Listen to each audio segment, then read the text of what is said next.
A Plaguelands Media production. Hey everyone, this is Hugh from Plaguelands Media with Rio. Say hi to the camera. No? Okay. Okay. Cheers. Oh, you being flopsy mopsy today? You don't want to be on camera? Why not? Oh, that's a very valid point. Okay. No problem. Okay. I'm bringing you another book review today, this time the latest Reckless graphic novel by Ed Brubaker and Sean Phillips. This is called The Ghost in You. Those of you that don't know the character of Ethan Reckless, he's a former FBI agent who was kind of kicked out of the department. He now runs a movie theater, but he's a private investigator. And he has an assistant right here who is also a movie fan. And this is basically her story. So if you don't want any spoilers for this one, then change to another video, whatever. It doesn't really bother me. They're all fucking awesome. Plaguelands Media puts out some great content. But if you want to know what happens in The Ghost in You, and this one is like all the Reckless books, fucking fantastic, because it has a place near and dear to my heart in that it deals with old Hollywood and 1980s Hollywood. Then stick around for the next episode of Rhea? Nope, he's camera shy. Okay, next episode of... Read a fucking book. Read a fucking book. Read a fucking book. Read a fucking book. Read a fucking book. Read a fucking book. Read a fucking book. Read a fucking book. Read a fucking book. Read a fucking book. Read a fucking book. People. Okay, so this is The Ghost in You by Ed Brubaker, Sean Phillips, the latest Reckless book.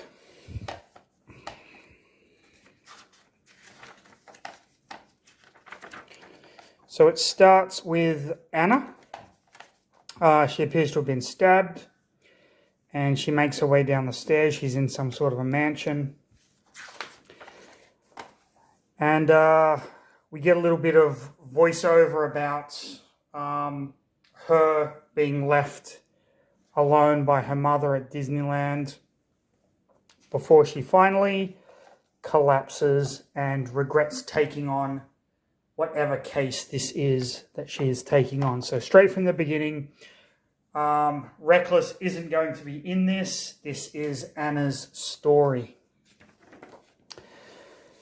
So we are at the movie theater where she lives and works, where Reckless basically owns this place, and she is approached by an elderly woman, Miss Lorna Valentine, who she recognizes as the host of a kind of a horror TV show, very much in the same vein as Elvira, Mistress of the Dark.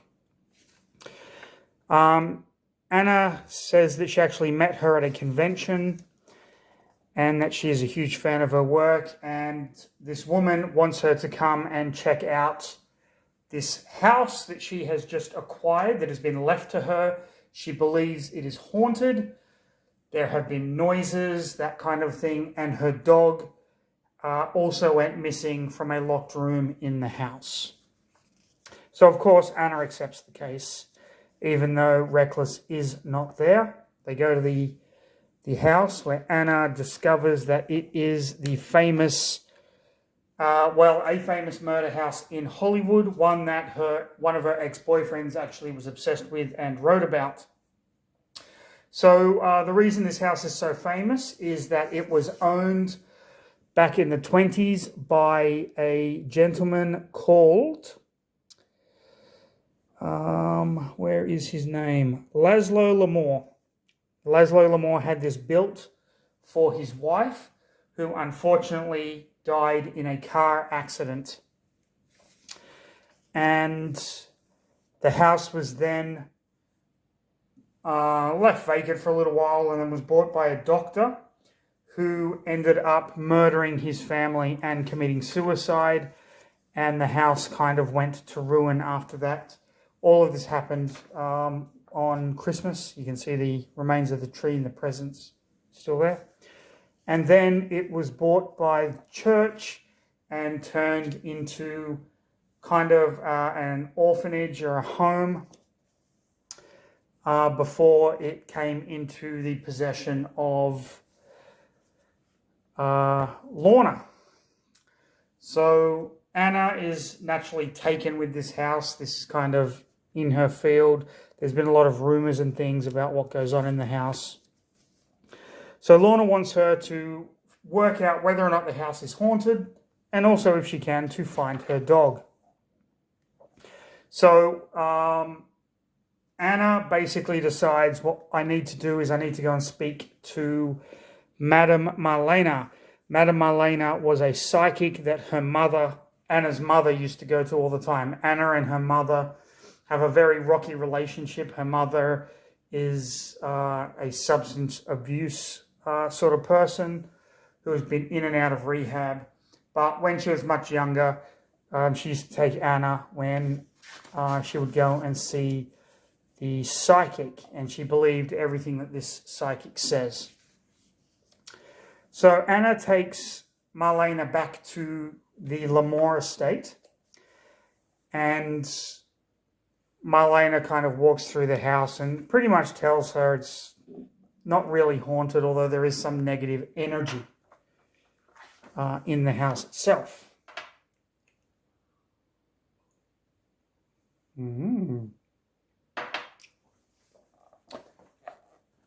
She lets Anna know as well that her mother is kind of out of rehab. Anna doesn't really care. So she starts asking around the neighborhood for the missing dog. People kind of brush her off, give her the cold shoulder. They haven't seen the dog. And then she's stopped by a cop who lives in the area, and the cop tells her people in this area are very suspicious of strangers, so you might want to just dial it back a bit. Trying to kind of scare Anna off of the case itself. Anna goes back to the movie theater and is kind of doing her job when, which is, she's the projectionist showing the old classic films, when she's interrupted by one of the employees who said, "Your mother's downstairs." Anna takes her mother to a coffee shop where her mother reveals that she's out of rehab, she's clean and sober, and that she is also getting married.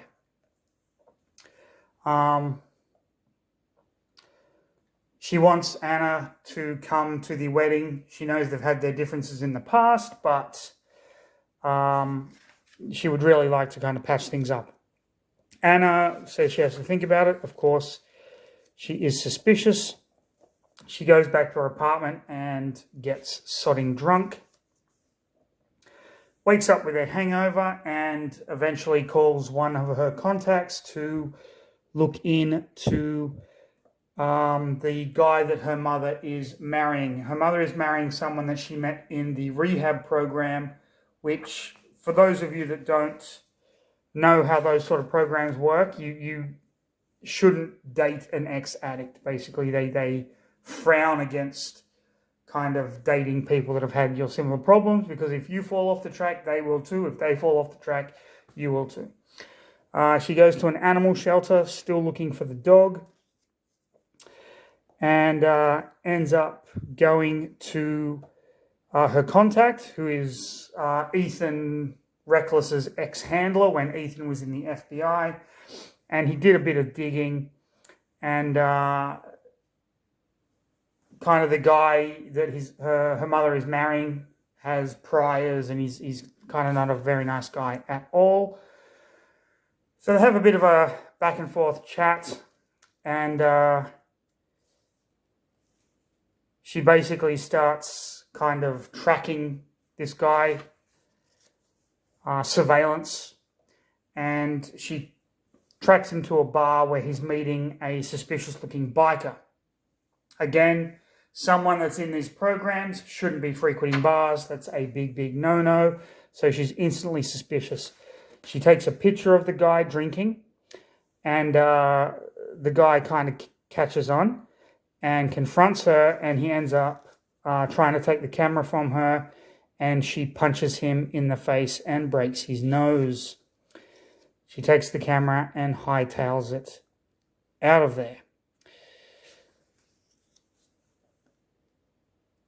She calls the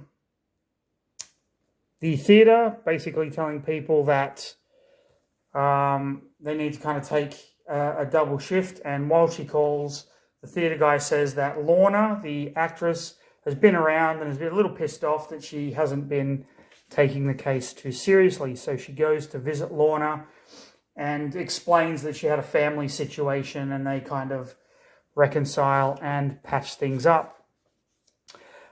They decide to kind of search the house. She gives Lorna her camera and says, take photographs of everything upstairs where it is, because you claim that these things have been moved around, hence the notion of the haunting. So if we can take pictures, that will be good evidence. I'm going to go and check the basement. So she goes down into the basement. She finds a hidden tunnel, and then she discovers these kind of cells that can be locked from the outside, which she deduces was part of the orphanage where the nuns would put the children, the boys and the girls that were unruly. I think it was a school for girls, anyway, that were unruly. Yeah, it was a school for girls. She finds Stacey and Blake etched into the brick on the wall, and she finds boxes and boxes of records hidden down in this room.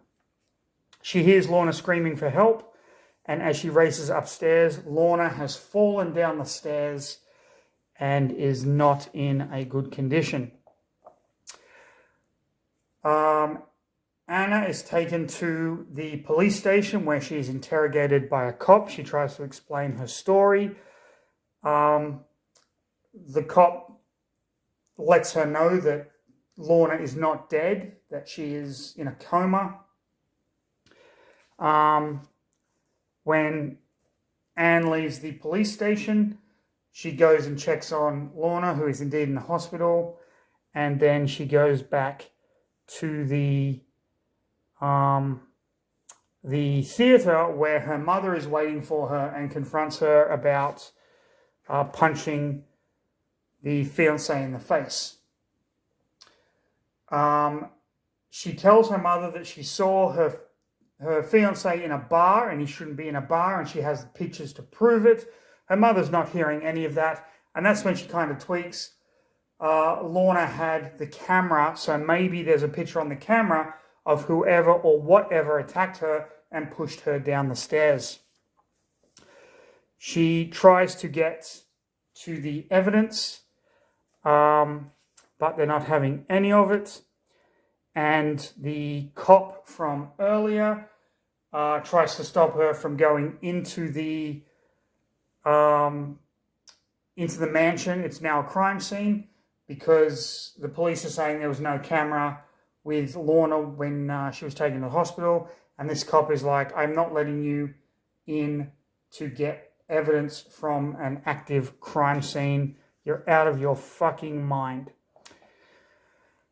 She calls her ex-boyfriend, the one that was obsessed with the murder house, and she gets his blueprints and notes on the house itself, and she manages to find that there is indeed a way into the house, and that there are secret passages all over the place.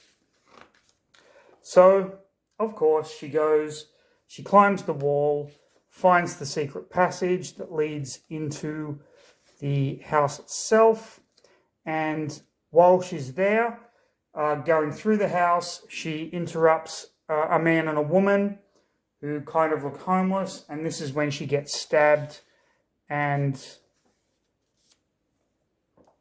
collapses, which we saw at the beginning of the book, and then the cop comes in and shoots the guy. Now, at this point in the story, it has been established that there is a rumor, unsubstantiated, that the guy that built the house, Laszlo Lamore, hid his fortune somewhere in the house. Although for many, many, many, many years, people have been looking for it, and it's completely unsubstantiated. Okay, she wakes up in the hospital. The cop kind of saved her life. A detective comes to talk with her, and we discover the truth about Stacy and Blake, the names that were written on the brick in the cell, that they were in love, and Stacy got pregnant. Blake got sent to the military, and when he came back, he was a changed man, and he ended up becoming homeless. And Stacy had a baby, and then she went a little bit nuts, and they ultimately met each other on the street, and they had come back to this place to find this apparently lost fortune that everybody says is there, but it's actually not. Or at least no one's found it yet. So Anna pores over everything, and then she joins the dots and goes to confront the cop. She lets the cop know that she knows he was part of it, that Stacy is now in a mental hospital and having killed Blake. Then he's free to get the fortune himself, and he was the one that took the camera, and he's like, that's bullshit, what are you talking about? And he threatens her, and then when he opens the door to his house, who is there? None other than Reckless himself, to get some retribution. We find out that Anna indeed did go to the wedding with Reckless as her date. Lorna passes away. The murder house is torn down. Nothing is ever found in it, of course. But her mother and the new bride's husband is happy. And Reckless and Anna basically spend the night just catching up and having a good time. And that is the end of the story. But in October, Follow Me Down, a new Reckless book is coming. And these are all the Brubaker and Phillips books that you can buy. These are the other three Reckless books. Reckless, Friend of the Devil, Destroy All Monsters. All of them are solid gold. Absolute solid gold. And I've been a huge fan of these two for a long time. So, The Ghost in You. What did I ultimately think? This story was fantastic. It was well plotted. The art, as you saw, was beautiful. I love the fact that we are not focusing on Reckless, but on his, I guess, assistant or friend who has played major parts in the other books. I love that it was old Hollywood. I love the idea of the murder house kind of concept. All in all, there is absolutely nothing bad about this book, in my opinion. And I urge everybody out there, if you haven't looked into the Ed Brubaker, Sean Phillips team-ups, you've got to. Like, these books are phenomenal. just absolutely phenomenal. And I am loving the Reckless series. Of course, I'm going to get the next one. Of course, I'm going to review the next one. It's inevitable. So there you have it. If you enjoyed the video, like, subscribe, leave a comment, hit the notification bell. Check out Playglands Media on Facebook. We are now on TikTok, dare I say it. So look us up on TikTok. We have a Kickstarter coming out in the very near future, which I will keep you updated about. But most importantly, stay safe. Have a fantastic rest of your day. Read a fucking book, people.